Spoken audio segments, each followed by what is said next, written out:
Great. So this is the House Transportation Committee. We're continuing with our testimony this morning, focusing on rail, and we're going to be focusing on the July 2023 flood recovery efforts, and specifically how it related to rail. And there were some heroic efforts and coordination that was done on the state's rail, and some of us saw some of those images, but there were a lot of images, a lot of work that happened in the woods and behind the scenes that were out of view. And I thought it was really important for the committee to really get a sense of what all that happened and all the work that happened. So I just want to say, I'm really continuing to have Dan here, and I don't think I started the day by saying, but really appreciate all the work that you and your team and the folks in the agency. It really felt like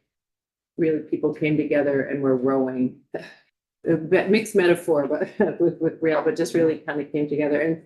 And Mr. Houghton, I'm really glad that you were able to join us from the Rail Council. I really appreciate being here in person with us and all the work that's on it. So I'll turn it over to you both. I know you have a presentation for us, but we maybe start by identifying yourself for the record, and then if you want to give us a little intro to. Yeah, sure. So thank you for your kind words. It was one heck of a summer. I'm Dan Delabria, Rail Aviation Bureau Director for VTrans, and I'm Salvin Houghton, President of Vermont Rail System. So yeah, we had a little rain event that affected Vermont's rail infrastructure. So the process was this. So once you get a rail event, and I'm going to try to fly through this. So we can hopefully have questions towards the end. But what I'm going to show you today is kind of what we saw when we first inspected, how we dealt with it, and sort of some end results at the end. Now, state-owned rail infrastructure, how this works is when the flood event happens like this, state of Vermont kind of enacts what we call our force majeure clause in the contract between us and Vermont Rail Systems. And basically, this is an act of God. This is not something that either VTrans caused or railroad caused or whatever. So this is where FEMA now becomes eligible. So when we do it, we have to collect data a certain way, create a project worksheet for FEMA to see, and there's a whole process that VTrans has to follow. We hire contractors. In this case, a lot of the time, we put solicitations out and contracts to Green Mountain Railroad, which is a subdivision or company of Vermont Rail Systems. So we hired the railroad to do some work. We hired other railroad contractors like R.J. Corman and things like that, out-of-state contractors, to pull together a lot of subcontractors and actually get the job done quickly. So we pulled a lot of people together in a hurry, teamed up with Vermont Rail Systems. Couldn't have done it without Vermont Rail Systems, obviously. So this was a team effort. So I'm going to run through a whole bunch of slides, and I'm going to let you run through them, and we'll hold questions. So there's like 200 slides, so I'm going to go quickly here. So a lot of pictures say 1,000 words per picture here. So anyway, I don't know why it won't advance. It's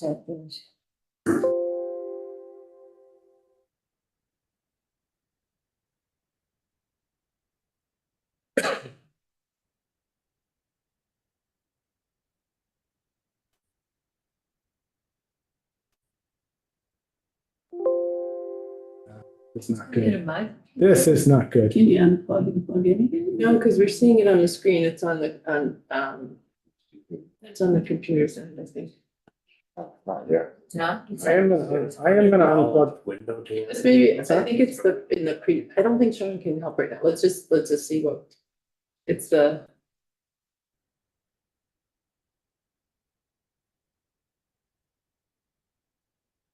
This worked perfectly this morning when I ran through it. I am gonna unplug for 1 second, just so. Unplug we and can- then see- Wait for a sec. I gotta just I'm gonna stop this presentation on my computer and start it over again. And we don't have that in our, Do you have a link to it? It's a big file, so It's a huge file. because of it having so many photographs in it, it's a big file, so. Would you have a link? We don't. Did Jeannie send that around? I thought, I actually haven't, yeah.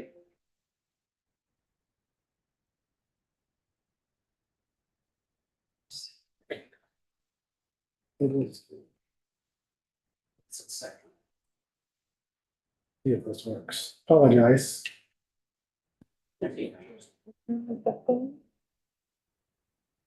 Yeah. Okay. So I think I got it. So I just kind of went through the And just best. for like, we'll get, I think we're not seeing it, the link on our community page, and we'll just have to figure out with Jeannie the best way to link, because it's not a document, it's a link, so we'll figure that out, but we'll go through the present. Yeah, we should have. Yeah, this is gonna- So I just kind of ran through the background. So obviously heavy rain occurred July 10th and 11th, historic amounts of rain. We had 3 to 9 inches in 48 hours. So, 5.28 inches of rainfall in Berlin, which was slightly higher than Tropical Storm Irene, if you remember that one. But here's kind of the state map of, what the rainfall amounts were. You can see it was kind of right up the spine. Vermont, real quickly, can actually show you the radar view of the rain coming in. Kind of rained for 2 days. And this was our problem. There was no place for all that rain to go.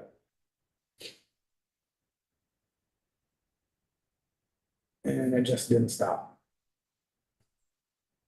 So that's kind of what happened. Oops.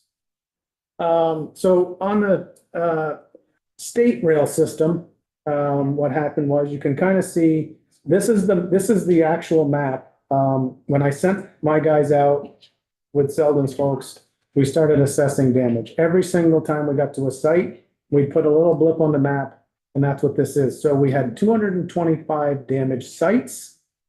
65 of those sites were just debris. There was just junk on the track. Could have been a log, tree, refrigerator, dumpster. We had all kinds of everything of debris that just had to be moved off. But there were 160 sites that actually required construction to fix them. This slide actually is the same slide as I used on Rail Council, and I apologize that this is a slightly outdated, that there's not 105, there's more than 105 sites that are fixed. There's not 55. I think there's only like 20 something left. So I apologize, I didn't update this slide. Rail damage occurred in 23 different towns. There's 123 miles of state-owned railroad that were affected. So, 41%. 25 bridges, 32 culverts, 6 culverts required full replacement. This was our map that we did statewide, and this was a dashboard. So like I said, our guys went out, they had GPS, they had phones with collectors on them. Every time they put a site in, it would show, and then that data would come back, and we created this map for emergency management that showed statewide, state-owned rail lines, privately owned rail lines, what was open. This map was updated daily. As we opened up a certain number of miles of track, it would show up on emergency management dashboard. So we were working directly with not just the railroad, but emergency management on tracking all the damage that happened in the state of Vermont for rails. So Freight Railroad, Amtrak services, we were very fortunate that the 2 routes that Amtrak ran on, which is on the western side for the Ethan Allen, and then the Vermonter comes up the east side, crosses over, and then goes up the west side. So we had some damage in Middlesex, but on the Vermonter route, but essentially the Vermonter route we were able to open that fairly quickly. So we restored both trains, Ethan Allen on the 15th and Vermonter on the 19th. We ended up suspending the Ethan Allen again for a short period of time because of high water, but not really for track damage other than one spot.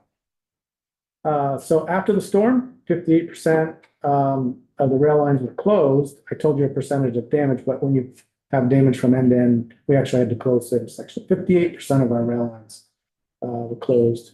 In less than a week, only 11% were closed. So that's pretty quick.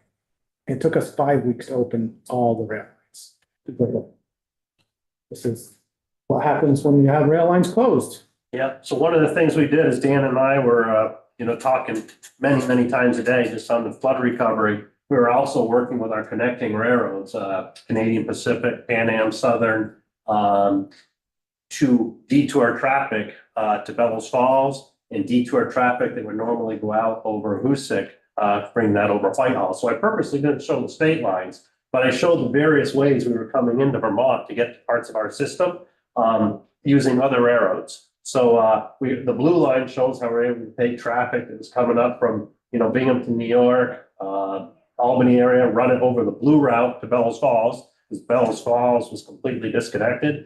Canadian traffic coming to Bellows Falls, we were coming out of Whitehall up to Montreal, coming back down through Newport, and then we were going down the Connecticut River line, the Washington County Railroad, which actually didn't have too much damage. That was another way we were able to get down to the Bellows Falls and White River area. And these detours went on from 1 to 2 weeks as we got the rail lines back in service. So that was a key thing. And since south of Rutland was about a week to get that in service, we were able to use that blue detour to get to Bellows Falls by the Green Mountain, took 19 days. So that's just, there was a lot of coordination with connecting railroads to make that happen and keep freight moving. And we didn't have to embargo anything or didn't adversely affect our customers to the point they had major problems, keep in service. All right, initial damage. So I'm gonna run through how these slides are set up is we've got them separated by railroad. So the first one is south of Rutland.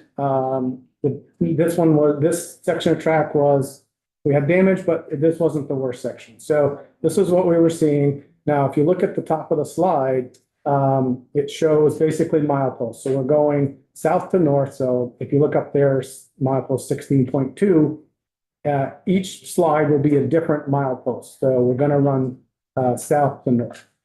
So we had a lot of high water. We had a lot of bridges where debris was just forced into tracks. This is on the underside of a bridge where there was just debris just crammed up into the bottom side. We had a lot of this, a lot of scour, hot water came up, washed out ballast, things like that. There's just tons of locations with this. You're going to see a lot of pictures that look the same, but they're all different locations. If you follow the red marker, those are the milepost locations.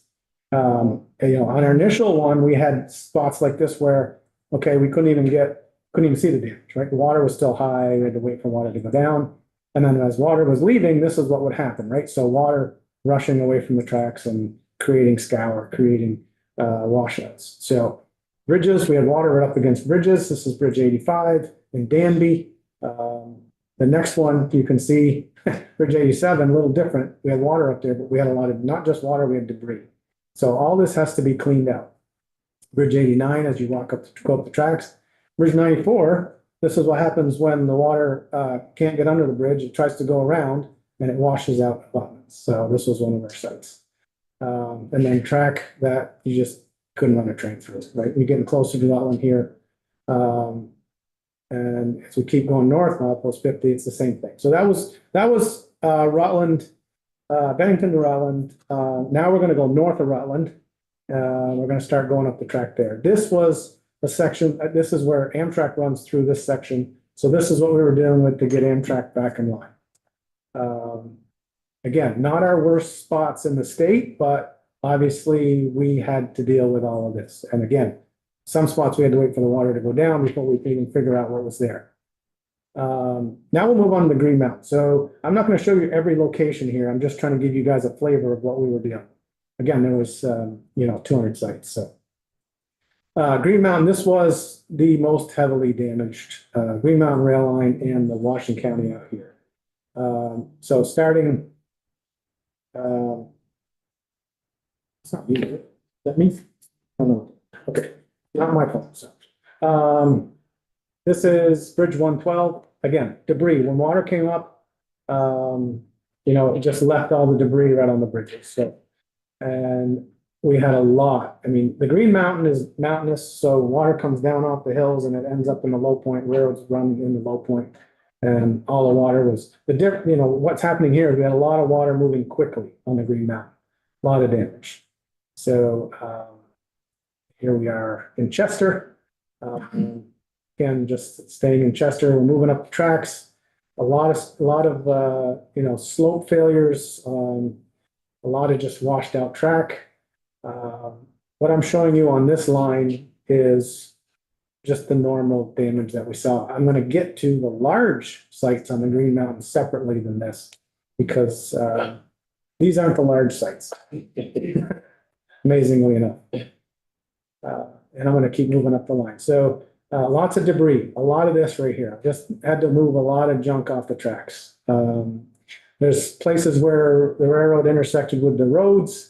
So not only did we have to do track repair, we had to do road repair, that corresponded. So, again, while it looks like the same damage, every one of these is a different site.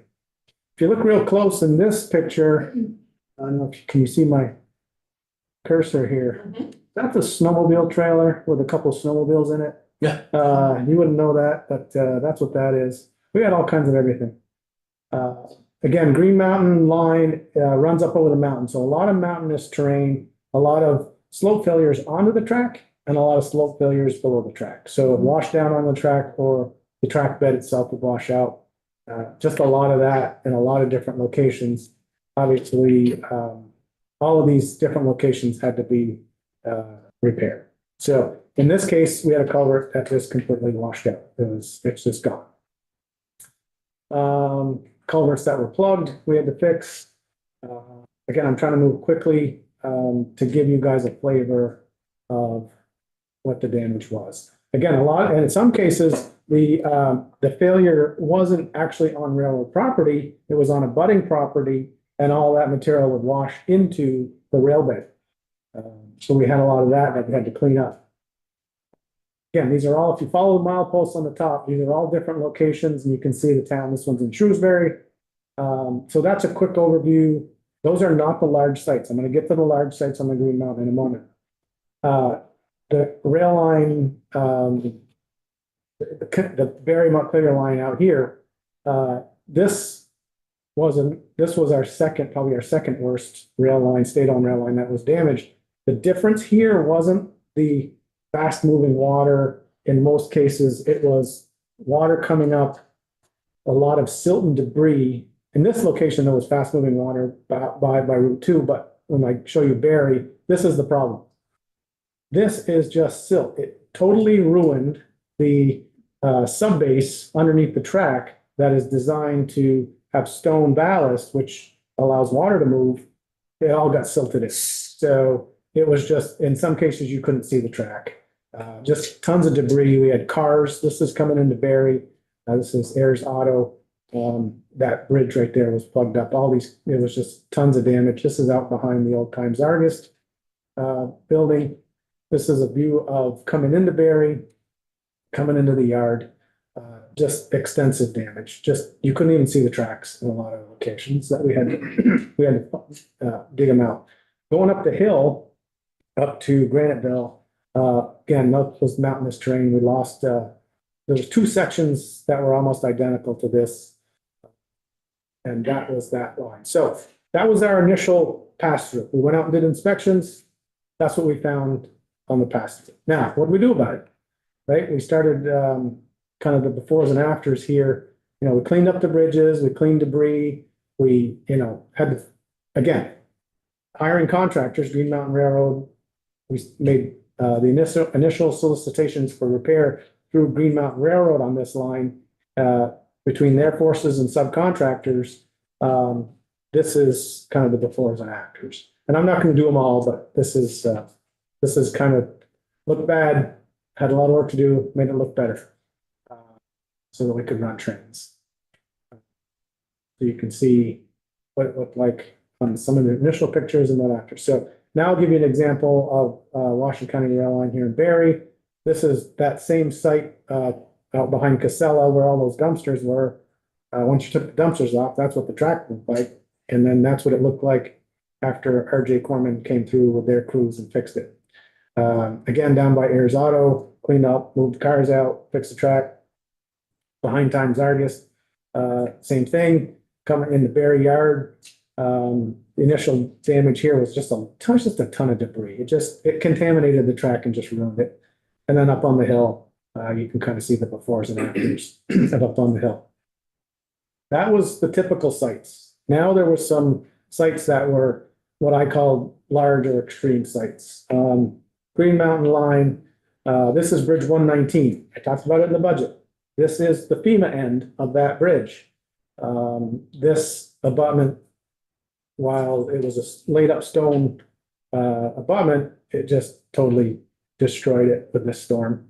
And then, so we hired VRS Green Mountain Railroad, hired some subcontractors, had to dewater it, stop the river from kind of coming up against it, put some temporary supports under the end. This is the temporary supports. There will be a permanent project that will remove those temporary blocks and fix that.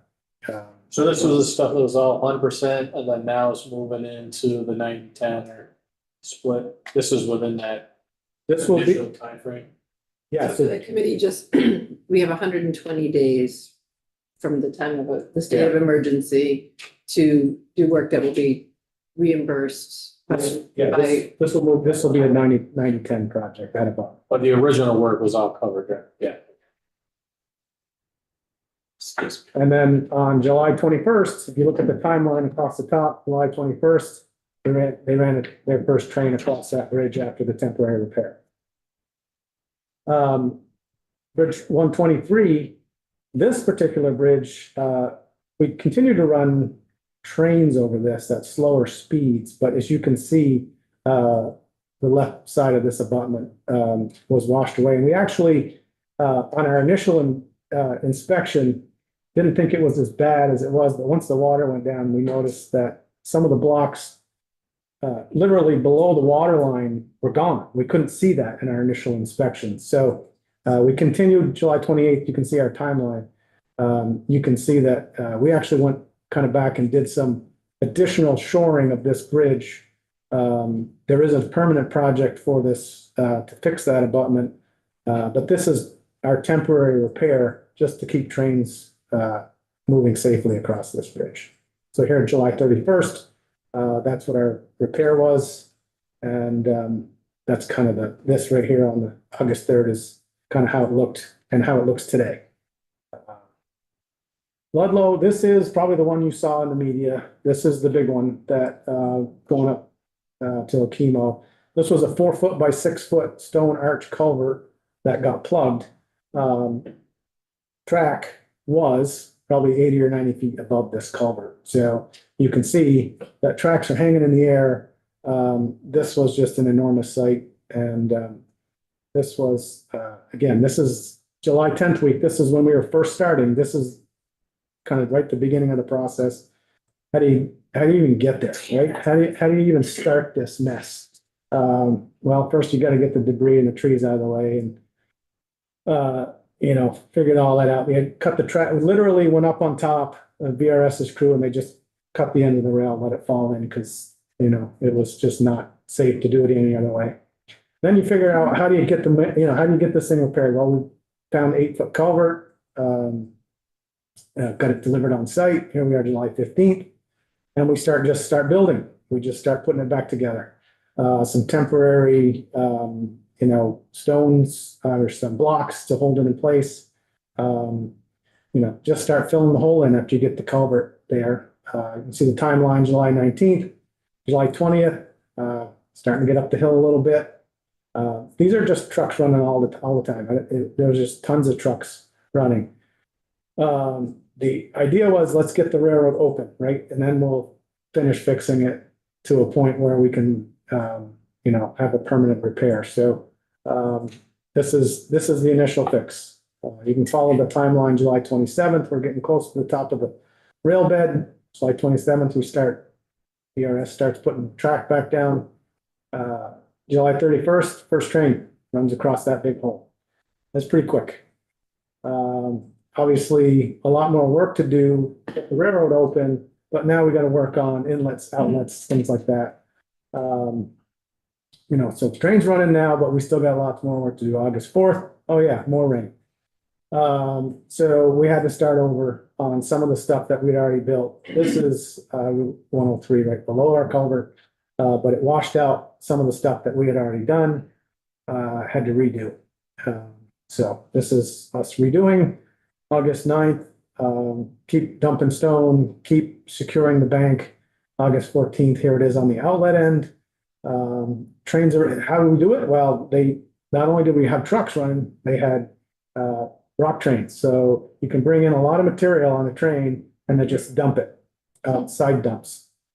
So nice handy toys there, to help us move a lot of material. So continue to work August 28th. Now we got to start working on a bit more of a permanent repair. We had to pour some concrete head walls, for this 8-foot culvert. And that's what this is, September 7th, we're working. 13th, I'm gonna try to keep moving on this. And that's where we were on the 13th. And pretty much, that's kind of what it looks like today. We're a little cleaned up, a little better than that, but that's, the other big site, was in Wallingford. We lost a significant, section of track. This whole embankment was gone, obviously tracks hanging in the air. And the challenge, one of the challenges here was there was really very limited access to get here. So we had to kind of build a road across the river to get to the site. So these are temporary culverts to allow the river to continue to flow as we started building that bank back up. Those are very large pieces of equipment and they look like little toys in this picture. So there's a lot going on here. That's like moved for 3 days before it's Say that again, but moved for 3 days. Kept moving. Yep. Yeah. Yep. So we, you know, you make progress, but you keep losing more. So here we are, if you look at the timeline, July 25th, the bank's starting to look a little more promising. We also added some culverts in. We had, there was one culvert there. We added 2 more for resiliency in the future. July 28th, roadbed be put back together. July 29th, track being put down. July 31st, that same train that ran through the other site. Here we are on July 29th. Then we had to pull the road apart that we built across the river, restore the river, put that all back together. So here we are, August 4th, pretty much done. Project sites here in Berlin, we had Bridge 307. This is just north of the Casella site that I showed you earlier. This abutment completely washed out behind. When the water went down, we actually found that the abutment was, here we have a diver. We actually could reach underneath that abutment about 8 feet. There was nothing holding that abutment up. So again, we had RJ Corman that we hired to come in, try to dewater it. We had a difficult time dewatering this site. So we had a bunch of pumps that just weren't keeping up, but we got through it. So anyway, dewater, start pouring. We had to actually, pour underneath in this right-hand picture. It's called a tremby pour. We actually poured concrete underneath, let it fill in that whole 6 to 8 feet underneath that abutment to support it. And then we had to fix the actual abutment with shotcrete to hold those loose stones in place. And that's kind of what it looked like when we were all done. A little bit more about Barry. Again, these were big sites that we had to just get rid of the, we had to find the track in some cases. We had to, you've seen some of these pictures. I wanted to get to go quickly because I think a lot of this you've kind of seen, but one of the ones I wanted to show was in the yard. We actually had a train we couldn't move the train out. There was a train sitting in there. We couldn't fix the Barry yard until we fixed the track so we could get the train out of the way. So that you can see this rock train and all these cars that are in Barry. Those are trapped there. They couldn't move. Let me tell you the story on that. Sure. This train, they came down, they literally parked the train. Within 15 minutes, when our employees that lives in Barry heard the water coming down the hill, we tried to get the engineer back. they could not get to the train quick enough before the water was up 3 or 4 feet around it, and it just flooded the whole train. And that train had been running, they had been there 30 minutes before it had 3 or 4 feet of water around it. It was unbelievable. Unbelievable. Fast, so fast. So again, these are just some befores and afters in the Berry Yard. Once we got the train moved out of there, we fixed the Berry Yard. You can see how the Berry Yard looks now.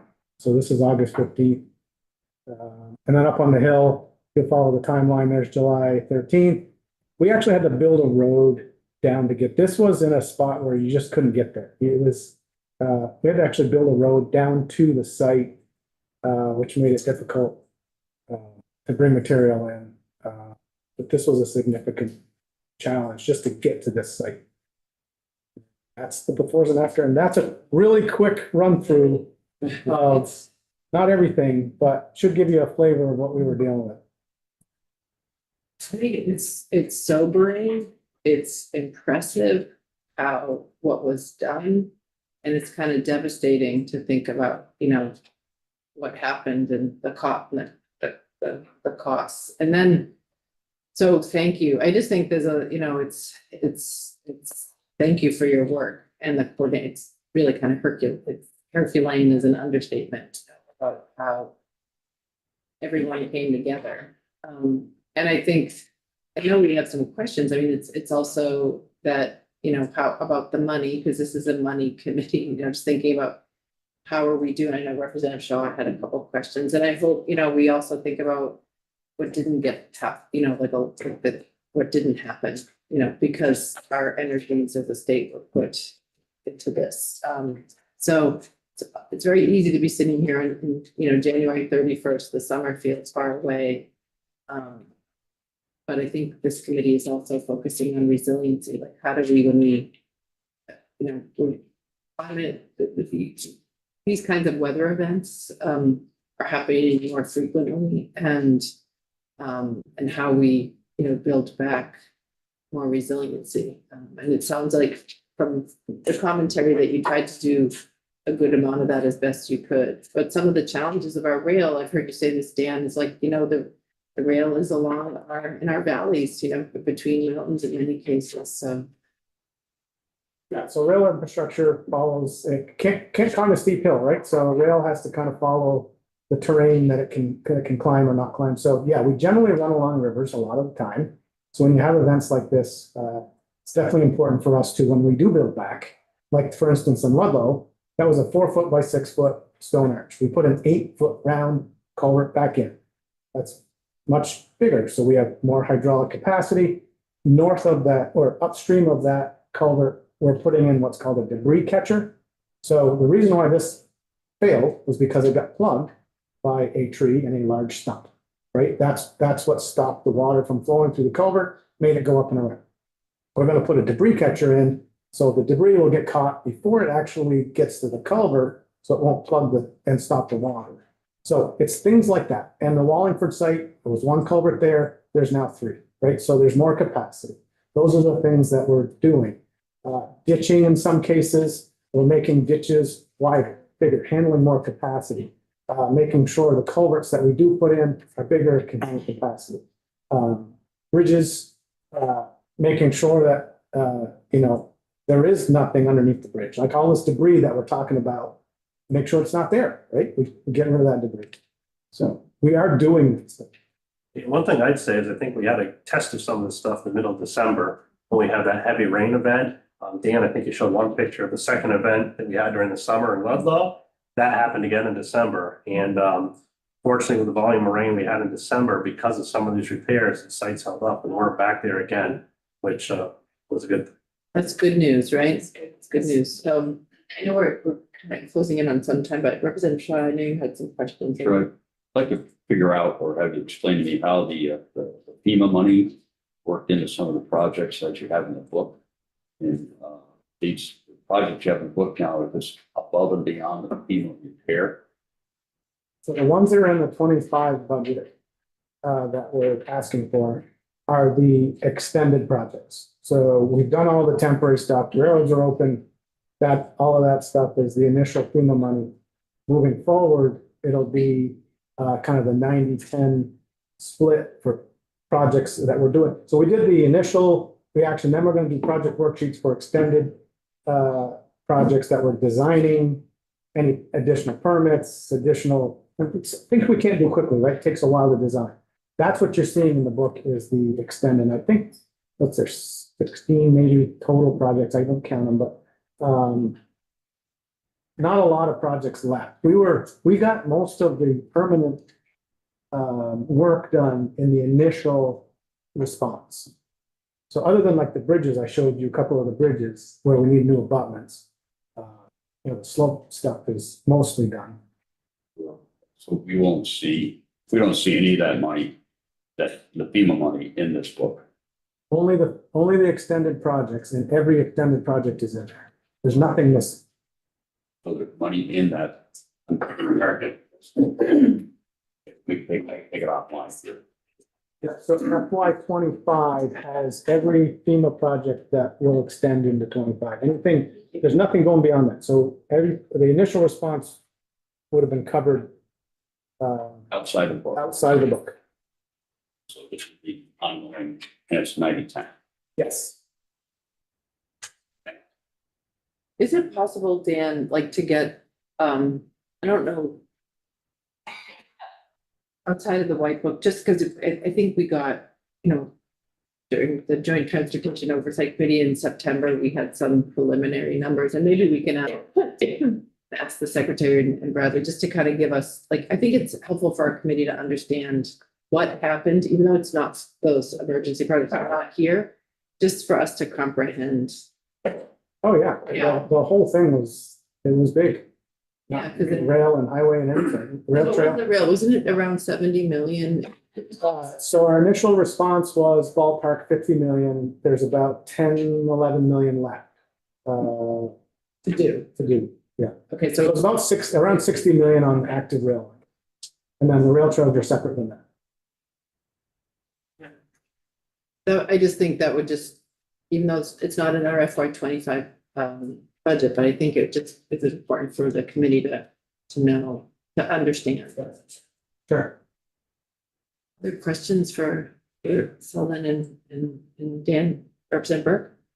And, we hear a lot about the shortage of workers. Were there enough contracting companies to come and help with this work? Or not, So, workers?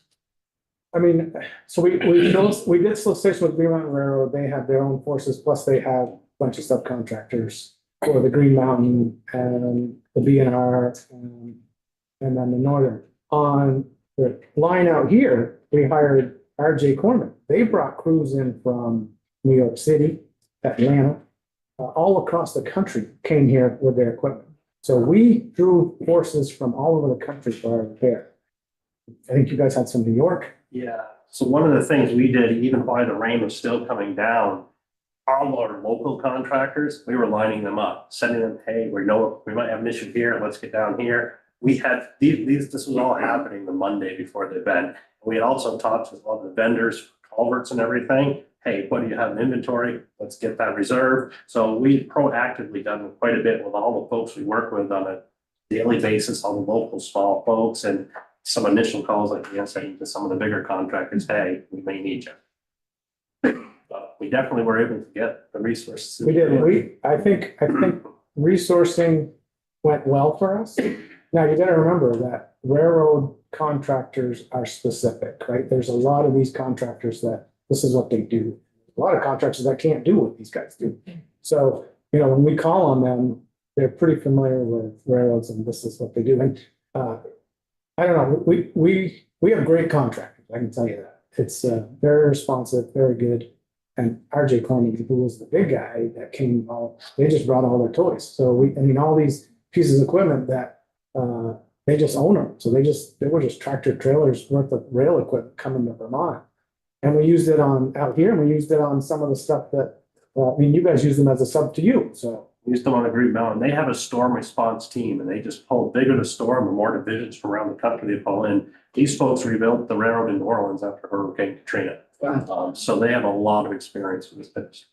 So I see a couple of questions, Representative McCoy, and then all of you. Just to get back to Representative Coffey, so you, your initial estimate was 50 million? Yeah. And that was 100% covered by FEMA. That, and we can check the percentage, but I believe all of that. Okay. I don't hold me to that, but Yeah. I believe that to be true. Okay, and then there's an additional 10 to 11 million still left to complete, which is in this way. Yeah, everything that's left is in the way. Okay, thank you. I just wanted to. Yeah, well, I think it'd be good to get that kind of as like a summary sheet or something about that. Representative Bartholomew? Curious on the rail yard in Barry, how do you deal with that silt? Would it, Dig it out. And you have to Just- remove all the gravel too, or? so there's this machine called an undercutter. And basically it's like this, you think about small chainsaw, but it's actually this giant machine that goes underneath. And it just digs all the material that's underneath your ties. It just digs it out and puts it in this trench, and then the excavator takes all that and we move it out and go dump it somewhere. So the undercutter was cutting all of the dirt, all the silt, everything out. It just dropped down into that and it just moved it out. Quite a piece of machinery. Replace all the ties? We replaced a lot of ties, not all of them. Some stayed attached to the track and were fine. But there's still a pile of Mind ties. boggling. Oh, it's, It is mind boggling. It is.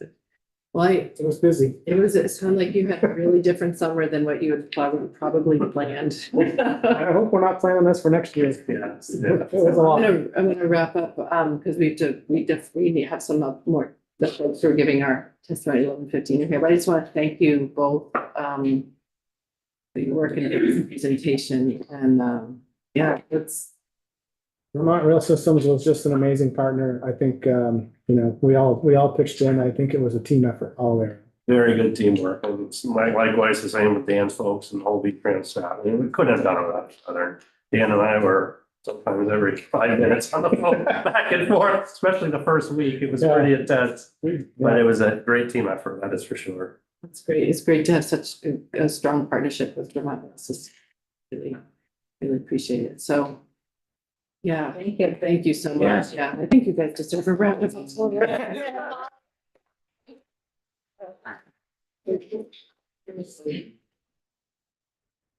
Thank you. Thank you. And Dan, if you can just send Jeannie the link to that presentation, I think that can, if I have it, okay, it's on, okay, perfect. I'm not always on top of what's happening behind the scenes, so thank you, Jeannie.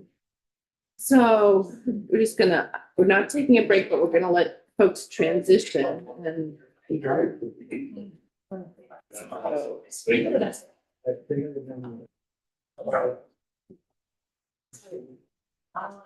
So we have Ernie. How do you, what order are you going first? So Tom will set up the computer and then I'll go first. Okay, great, so. I get the, yeah, and I'll hand those to Jean. Great, thank you, you're welcome. So, I'm gonna give you Jean, I'll put you. Yeah. So. I think I would do the three of us. Here. Right. So just for the committee, we're gonna be hearing, we're focusing on district maintenance and the fleet services budget. So you wanna flip to those sections in your white book and we have presentations on our web page. I think it's under Todd Law's name on our committee page.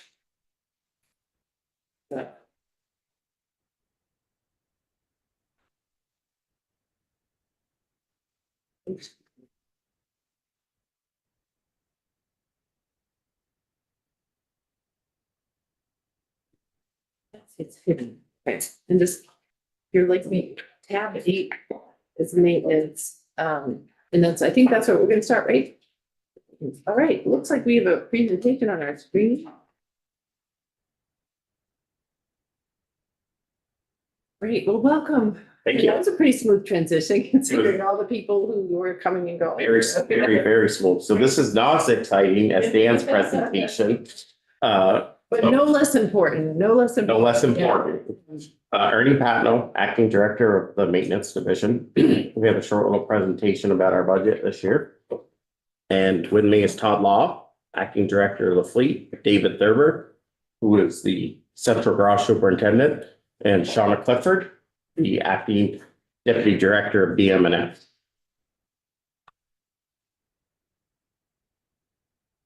So this year we thought we'd try something a little bit different, and this is showing our fixed cost. So the first slide that I'm going to present is these are the things that are such as heat, power, utilities, fuel, district cell phones, safety equipment, etc. So these are fixed costs that we run out of STARS, and this is what each district pays for fixed costs. And then our fleet vehicle services that we run out of the BGS fleet side. Okay, so those are the 9 districts that we're looking at. These are 9 districts, Yeah. D1 through 9.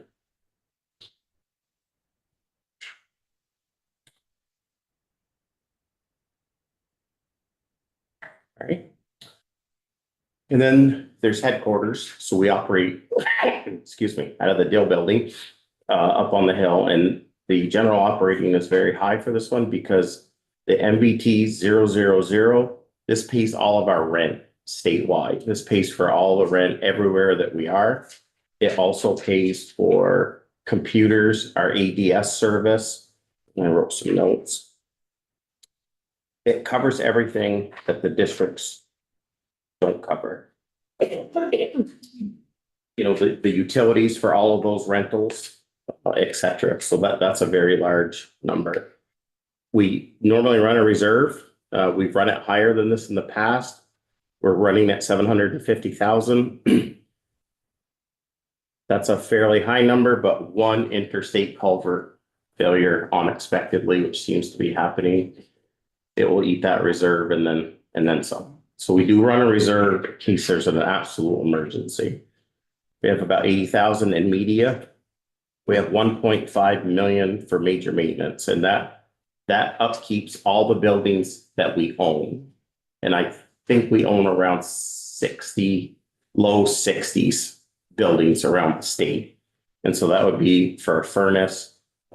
Recently we just had an electrical panel short out. That was very expensive repair.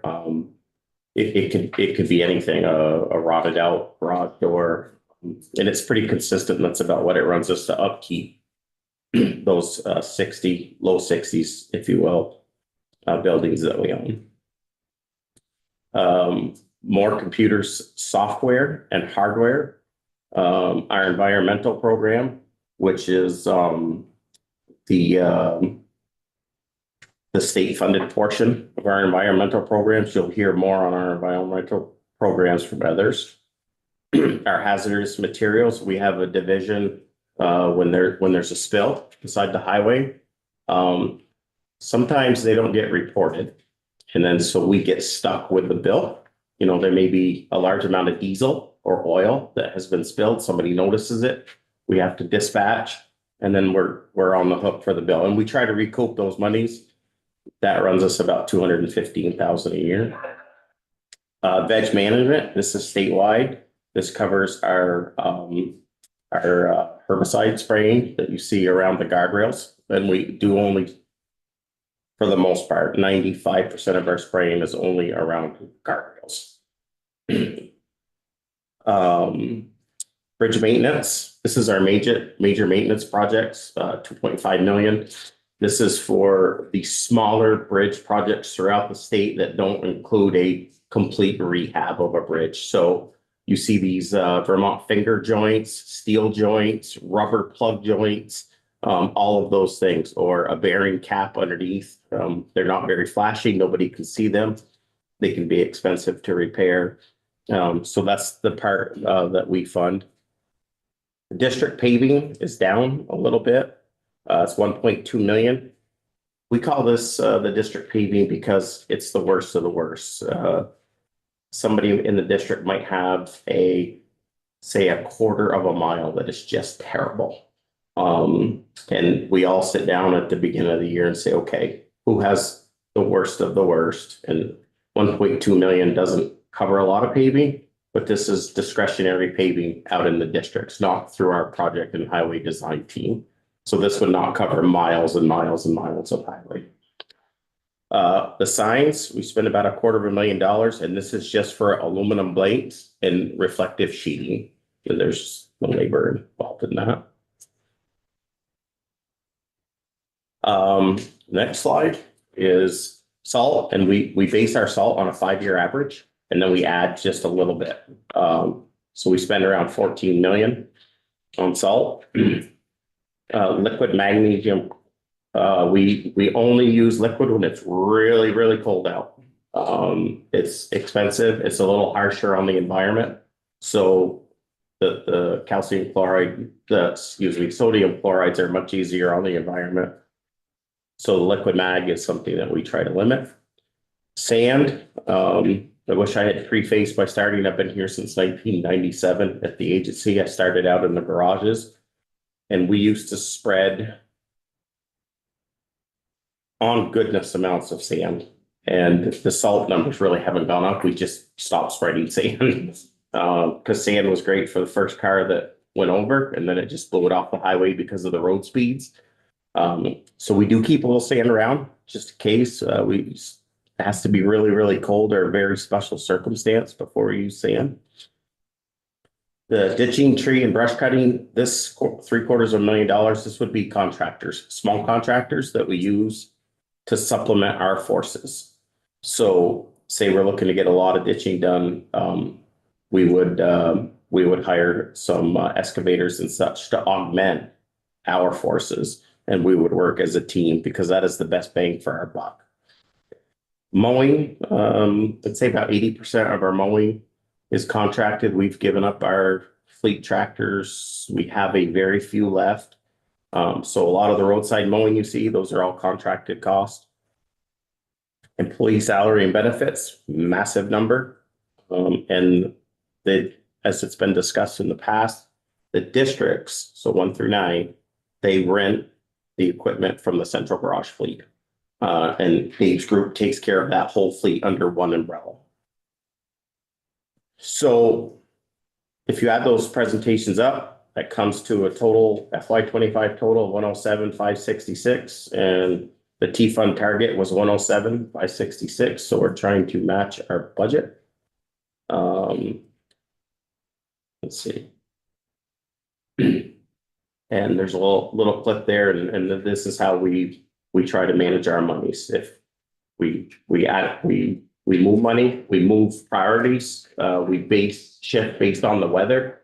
If we have a lighter winter, we shift gears and we switch on to those things that we're missing out on, or maybe we'll try to cut some more trees. Don't know if anybody's noticed, we just started cutting trees around exit 7, exit 8. Mostly exit 8, I'm sorry, that's where we've started. Some up around exit 10, and we did a lot last year up towards Chittenden County. And so we try to shift those monies as quickly as we can to give our customers the best roadway experience. A little note about the mild winters that we've been having. And then I think I have the problems with this mouse here, so I apologize. You give him, yeah, other people have had issues with it. I'll get into. There you go. What, we can double. Okay, and so this morning, and I have a little thing here, just this morning, 10 minutes before we headed here, we got a updated budget thing, and there was no way we were gonna try to squeeze that in and try to mess up everything electronically that we had sent you folks. So I do have a line item. Everything is the same, except we have been added federal aid projects. Let's see, is it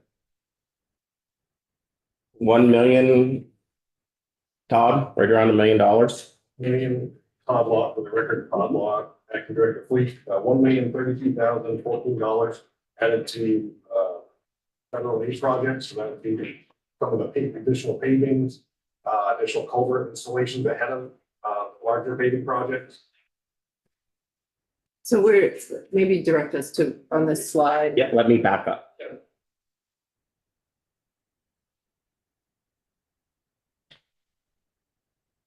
So this is new revenue you're talking about. This is, yeah, we've flexed some things around and put them in. They were originally captured, but with the downgrade to the forecast downgrade, we readjusted things. Because originally, when we built this, we had more money under headquarters reserve, and that was for culvert installations ahead of paving projects. And we also had some more money in district paving for some of the paving projects, the more rehabilitation projects. So that's what that $1 million, after we've gone through all the projects, et cetera, that money was provided back to those federally eligible projects. And so our apologies for that not being in our thing, but we started to scramble and change it, but then we thought the electronic process, you folks had everything, and we were like, oh boy, might be a little late. So that you're talking $1 million would be added, split between the HQ reserve and the district paving, is that? And probably use some culvert work ahead of these, like a lot of district paving, sometimes they may augment a federal paving project, and so we try to do the culverts ahead of time. So we don't look foolish and pave a road and then cut it up a year later. And so some of that money will be going into that culvert program as well. So I'm just trying to, I Absolutely. hear you, and I'm just trying, so this bottom number, I think, Todd, you may have given us a number. Can you repeat it again, the 1 point? For $1,332,014. 1032014. And so that, I just changed the slide, that number down there is gonna change to 108.8 roughly. So. Go ahead, Representative Shaw. So the overall page of the book. Yeah. That shows us comparative years. Request this year was for 107,566 in state funds. And $932,014 in federal. And some transfers. So does that federal fund money go up by 1,032,014? No, this is the state fund portion of that. So we have a match. A match. Federal aid projects, so that will be a match. We get an influx of federal funds, it's actually through the Project Delivery Bureau. And our district staff go out and run a lot of these projects, the culvert installations, they have paving projects, those are federally eligible.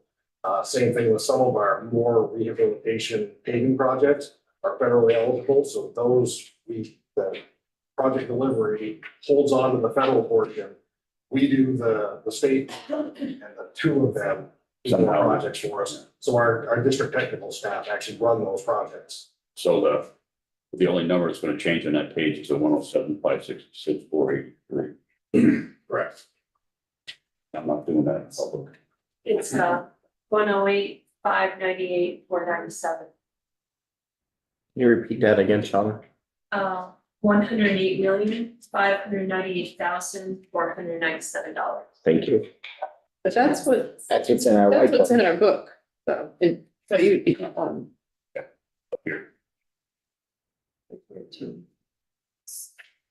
So sounds like we're gonna need a new page here in the book that will be updated to reflect that, so. I'm looking around, people are nodding, so we'll get us a new page. And I'm sorry for the confusion, like I say, it happened, literally, we were all getting our dress coats on and all of a sudden this email came out, I was like, oh no. So, Be happy to answer any other questions or anything that I can add. No problem. Yeah, I mean, I maybe a question for Todd. When we had our downgrade for the FY 25, it seemed like a bulk of that was coming out of the maintenance budget, if I'm not mistaken. But if you just look at the overall numbers compared to last year's budget, it's still above last year's number. So I'm just trying to figure out what kind of hit that maintenance actually took. Because on paper it was presented to us that, oh, you're taking, I don't know, like a $5 million hit, I forget the exact number. But it doesn't add up because it's more than you guys got last year. So you basically were on target for what you were projected, you know, from last year's analysis. I'm just trying to understand how you guys took a hit, but on paper it's more than you had last year. Yeah, So so, it doesn't make sense to me. so the biggest thing is, if you look at our CG fleet, Yeah, price has gone up, and it's going to go up fairly significantly, and we'll see that some of the presentation that Dave has. When CG fleet costs are going up overall because the cost of equipment's going up. Also, our employee salary and benefits have gone up. All the upgrades to employees, and again, we're still having a problem hiring, especially in certain areas. That employee salary and benefits is up significantly. So some of the more project related has gone down, but, and of course, salt's gone up. Our prices have gone up fairly significantly over the last 3 years. So that impacts the overall. So the increases that we have are really consumed in mainly those three. But we had some other projects that were built in there. We had $1.8 million worth of paving and $1.4 million worth of COVID baked into this original budget, and those were decreased. And those are, again, paving projects. So that's why they're trying to figure out how we can still do those projects. Some of those, the district has to do before major paving projects. And that's our normal sequence of events. So those are some of the impacts that we saw for the decrease in the forecast. definitely understand that rationale. So I probably should have my book, but Oh, here. what was last year's projection? You know, was around $108 million. So you would have had your salaries. Yeah. Yeah, I mean, I'm just saying, you would have projected what it's a 2-year agreement, right? So you guys would have known what the salaries would have been. So when you said last year that our budget's gonna be, you know, roughly $108 million, 107. I'm just trying to, you're still, doesn't, I mean, in my mind, so it's like, you guys didn't take a hit like it was portrayed to us, that you really took a really $5 million hit, because you projected this number, right? You know, last year, in our budget, this is what you were around. I don't know, maybe I'm just not communicating, it just No, you doesn't are seem like the No, $5 million hit is not accurate, it's not really showing up. yeah, I wrote down everything you said, and I think we're gonna have to talk with Bradley Yeah, and I and don't, make sure that we give you accurate information. I don't remember $5 million coming directly out of maintenance. I forget the number, I mean, it was a big chunk of our downgrade, 2 or 3 million. I 2 or think. 3 million, yeah.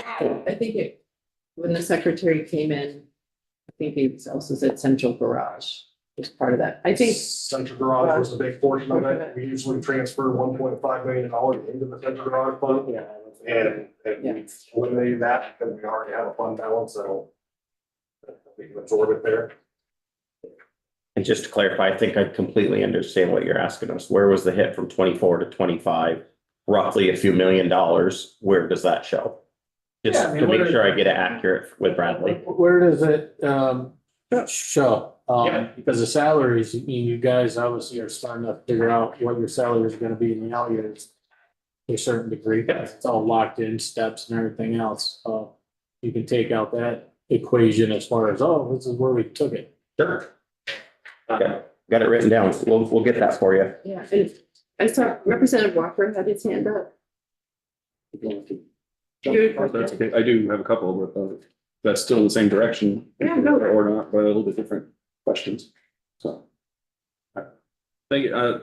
When you were talking about the reserve and whatnot. Yes. I believe I heard you make a comment that you said interstate culvert failures have gotten to the point where they're not an emergency anymore, they're almost a trend. And I was hoping you could speak to that, because that sounded pretty significant. We've had several up further north, and maybe I misinterpreted what you're saying, but you said one event will more than wipe out the reserve, but you had said that interstate culvert failures have become beyond an emergency to almost a trend. So I'm pretty sure I thought I heard you say. And can you unpack that a little bit? I can. I didn't. I'm not sure that I said a trend, but I'd love to speak on it.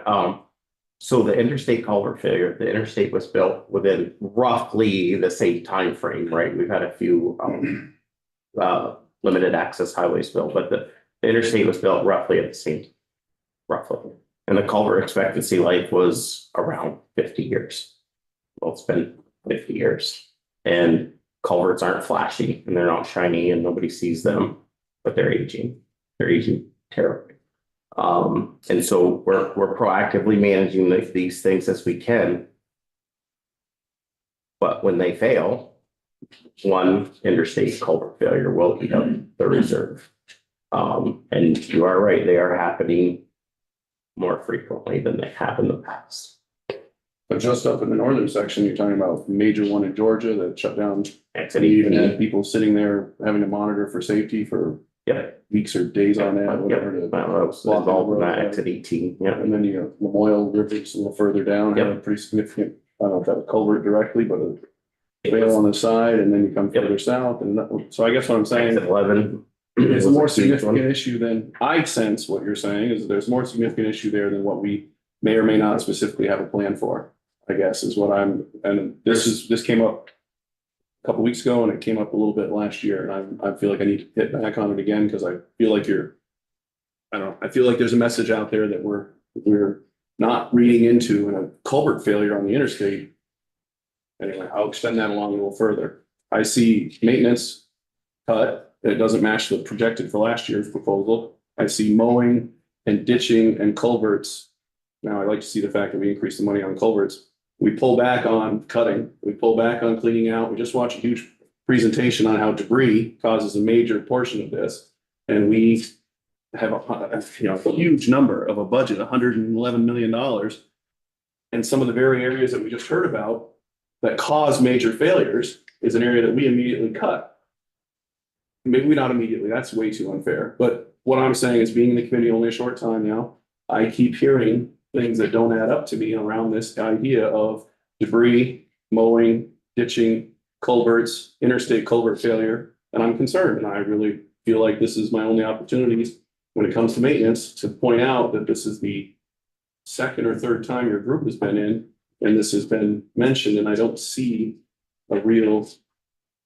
I feel like there needs to be more of a direction and understanding of what I might be missing in terms of the next time the interstate's going to be shut down for a culvert failure, as we didn't clean out the mess that keeps it from flowing, or are they just collapsing over 50 years of use, or is there a federal program of money that we're waiting on that's going to help fix them sooner before they fall down?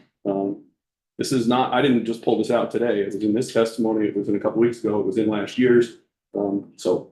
About roadside cuttings, preventative maintenance, and now our third or fourth interstate culvert failure. So I appreciate the time, and I think Just to help, I just want to make sure I'm understanding your question to Representative Walker, because we're seeing, I think what could be helpful is getting the revised slides from you that have the detail with this added money in to see where, because I think that we heard in your presentation that $750,000 for that HQ reserve, which goes to these culverts, is kind of low, like a 750 could be used up pretty quickly if there's a culvert failure. So I'd love to see if, like, with this new money, how that shakes out. But the money, the maintenance budget hasn't been decreased from last year. And if we add the million plus in, it's definitely not a decrease over last year. It's a small, before we got this update, 10 minutes before you got your suit jacket on, and as you just guys said, it was up 0.9%. So we'll get to see what that looks like. I think is that, and I think we're hearing though, like, what is this, this concern about making sure that we have right-sized culverts, that the maintenance piece of that is that we're anticipating the need. Is that your concern? In that direction. Is that fair to say? I mean, I think we need to see what the update looks like, but I also just, we often have in reversions and carry forwards money that wasn't used up in the maintenance budget. And so are you in a position to talk a little bit about what was left over from last year and what didn't? Because we, if it's a harsher winter, I actually am not. I don't have Okay, I guess I- anything with me that would be able to give you factual information on. Yeah, we might need to have you and Bradley back in just to dig into that, because I think to get to Representative Walker's questions and other questions about like what was left over, what was reverted, what was carried forward, because there are things that are being carried forward and used for other things. Yeah, yeah. Like to add on to that, so Ernie called out that, you'll be proactive, especially as far as culverts, which is something that a lot of other states are not doing. So 5 years ago, we finished our inventory of our small culverts, which have identified a lot of issues out there, whether it's plugged culverts, which goes to the ditching, et cetera. But that's part of our inspection process. So we've done our 5-year inspection. So every 5 years, we're going to do 100% of our culverts, re-inspect them. So with that, it's the condition, whether it's the physical condition, whether it's failing, et cetera, or if it's not flowing water, the functional condition. So I think we're in a fairly good place as far as that goes. And now we have these discussions all the time as executive staff, asset management is aware of this. They're the ones who are kind of carrying this.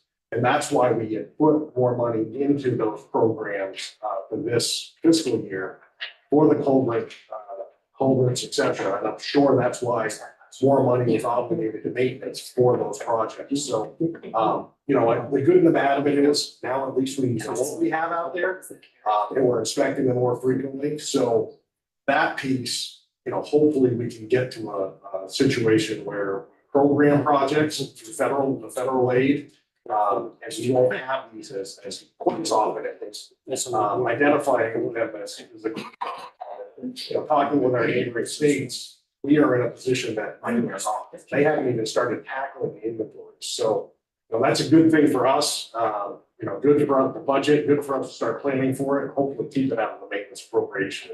Put it into the federal where it should be, where we can plan them out and build it like that. One thing I'd like to touch on the reserve as well. Use the culvert, interstate culvert as an example, but we could have a giant slide out of nowhere, right? Something that you had no idea. And there goes the money again. Bridges. Yeah, it could be anything. We need to keep a little something there for major. It's gonna be a bad winter. I mean, we got the reserve. We did write everything down that you. And Madam Chair, as far as the budget projection, last year's budget projected at least 111 plus for maintenance for this year but then it didn't reach up to that. And that extra $3 million, or maybe we've been cut or been improved by another $1 million. Concerns me when we're cutting in the budget area. Yeah. It projected it was going to be higher. I think. Last year's information had projected this year's maintenance would be higher than I was looking for. Right, well, we found out that there was $2.8 million taken out of that maintenance money for to buy land for the Franklin County Airport. I think we haven't heard exactly, that's one example of money there was some leftover money. So I think, with that, this is not about you, Ernie, it's just like, we need to understand Yeah. like what's going on there, because because we also last year, we took this committee decided to take 750,000 out to help Green Mountain Transit. There has historically been a buffer there. We want to make sure, I just want to say, we don't want to just keep going there to raid that fund, but we need to understand where there has been cushion, let's just say. And we know anybody who's managed a budget, you have to put a cushion in there for all the emergencies that might come up. And this is the budget, and the maintenance budget is critical to keeping our roads clear and maintaining culverts. So I just think we're grappling with, we know that the forecast was downgraded. We're trying to understand where cuts were made. We want to ensure that they're being done in the right, places that are not going to cause harm, right? Like, that's where I'm. Absolutely. Yeah. So I think we might just want to, I think we need to get, a little, like a specific presentation on kind of maintenance historically and what happened. And, I'll be Bradley's coming in this week too. We can talk to him, but Ernie, I see you writing this down and I appreciate that. I do write this down. I finally got to the age where I go down the street for 3 things. I come home with 5.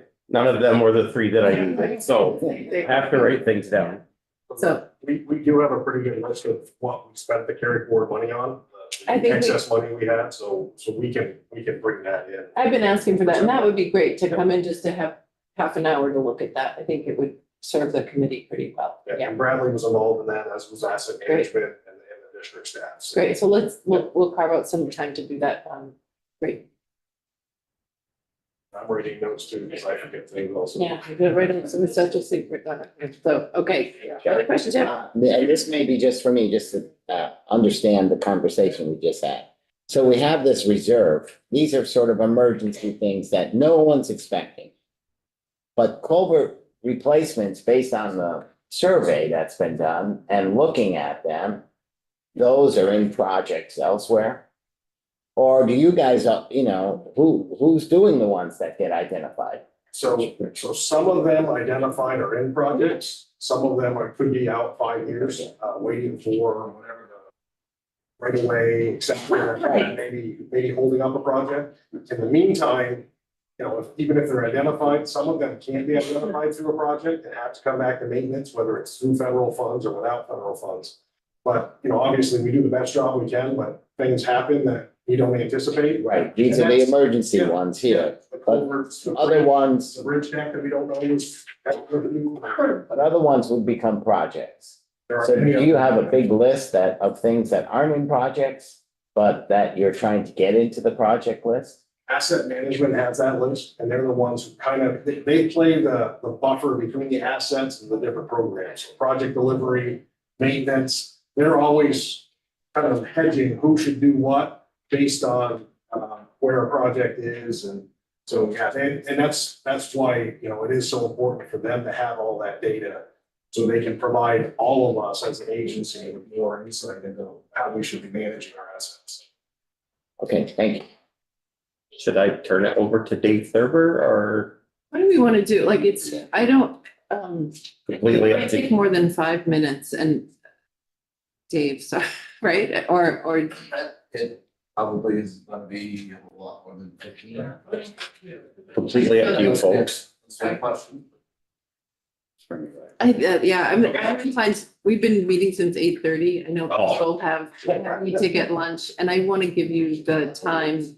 I want to be, and I'm sorry that, but I think these are important conversations to have. So we'll schedule you in. We might even have some time later this week, but we'll work with your schedule to get you back in. So Is there anything else you'd like me to write down with these last few minutes that? Give us a couple seconds to think about. you say that. Well, I thought I'd written everything down. I thought I'd ask for one more opportunity. So, all right, thank you very much. Thank you, Marty.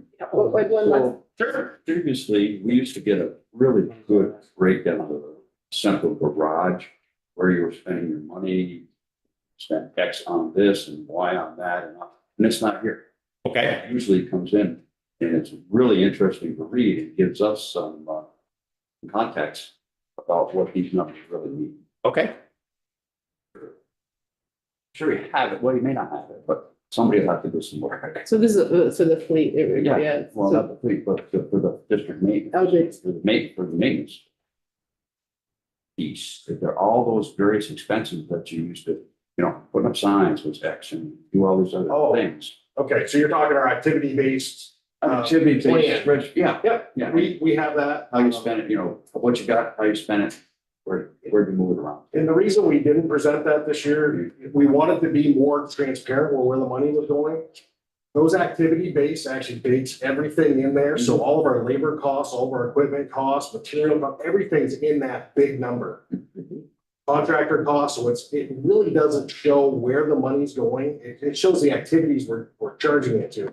But it really doesn't show a lot of this. But yeah, we can provide that fairly easily. Yeah, we can. Yep. We have it actually. I completed it last week. Okay, great. So, That yes, would we be have great. that. It's sort of feeding off that. It's always been my pet peeve is that there's just one number in the maintenance budget. 108, 100 million there. I'm really gonna be pushing for transparency and actually outlining, because the average citizen, they always ask me, how much is this spending, or how much are you projecting it? Snow plowing, how many times have you gotten that question? Probably everybody in here has. I think they should be able to go to this book and say, oh, you know, they're anticipating spending, you know, $12-15 million. I would like it if that was laid out, and I know, you know, you have that discretionary language to move it, but, you know, spell it out in the budget. I mean, just this one page, one number in today's day and age is, you know, not acceptable in my mind. And it should be outlined for people to see, you know. There. Sure. Along with what Representative Corcoran is saying is that what I understand the reason I push on this particular area, it's $108 million. Our T funds are 300 of our precious T fund state money, where we then have to also leverage everything else. This is 33% of all, and I don't want to move on of 33% of the budget without really understanding the work that's going on out in all these districts. And that's the part that it's one of the most visible piece after they say the DMV interaction, the snowplow, the trucks, the side crews, all that's our next most visible activity with our constituents. And this is 33% of our most precious T fund money. And I think that those people do value. I want to understand more and more of what they do and help our constituents understand that, which is thus the area and the concerns that we hear from is why I'm pushing in that particular area, because it's a full third of our T fund money, and in fact, the state out of those people's constituents revenues. So that's why I'm pushing that and support in the direction of what you're trying to get at. Because I look forward to coming back, actually. I'm passionate about that. No, it's great. About that budget presentation, and I'd be happy to do it. Okay, so we'll schedule, it sounds like we might need another 40 minutes, you think? I mean, like we'll get that. That sheet is long. I believe there's 130 activities that we could puke out right onto a sheet for you folks. And it's very, it's accurate in the sense that it will show you exactly what Mr. Shaw said was right down to installing signs, snow plowing, how many potholes did we patch, or tons of patching, how many trees did we cut? It's very detailed. Back up, Representative Walker and Representative Corcoran, when people call us, this is what they want to know. They don't want to know that you spent X millions of dollars. They want to know, you know, how much money to spend plowing road. And those are the kind of questions that I get my constituents, you know, why did I Culverfield? Actually, would be very excited to present that. Well, so it sounds, we need to get Dave back in, and we'll have Ernie, and we'll schedule that. And it sounds like it'd be good to have Bradley join us too, because I think in the context of, and Shawna, you're obviously welcome to come. So we'll figure that out. Thank you for your time. Yeah, thank you for your time, Ernie, and I'm sorry, we're not. Yep, sure did. Thank you. Right. And if folks had other questions, please grab Facebook before they leave. So with that, we can end our.